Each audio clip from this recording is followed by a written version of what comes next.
Bienvenue à tous, dans cette septième vidéo, on va déterminer la compacité du mail hexagonal compact.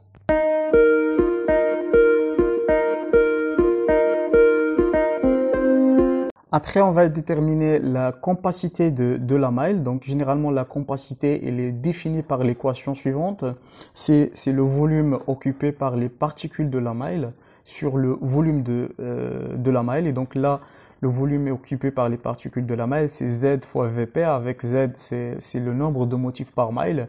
Et V, c'est le volume des particules, alors que Vm, c'est le volume de la maille.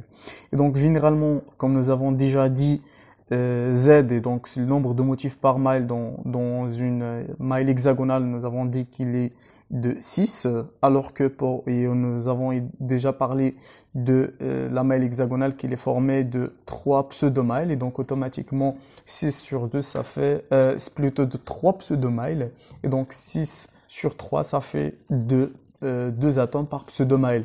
Alors, le deuxième paramètre, c'est le volume des particules. Et donc, nous avons dit que on suppose que ce sont sous forme sphérique, alors que le volume d'une sphère, c'est 4 sur 3 PR cube. Aussi pour le volume de la maille, donc le volume de la maille est défini comme suivant. Donc, c'est A scalaire B vectoriel C. Et donc, qui est égal à ABC sinus de 120. Donc, c'est l'angle entre A et B. Et donc, après, bien sûr, nous avons dit que A est égal à B. Donc, automatiquement, c'est A carré C sinus de 120. Et donc, le sinus de 120, c'est racine de 3 sur 2. A carré C. Et donc, après, voilà, donc, on remplace. Donc, ça fait, on aura cette expression ici.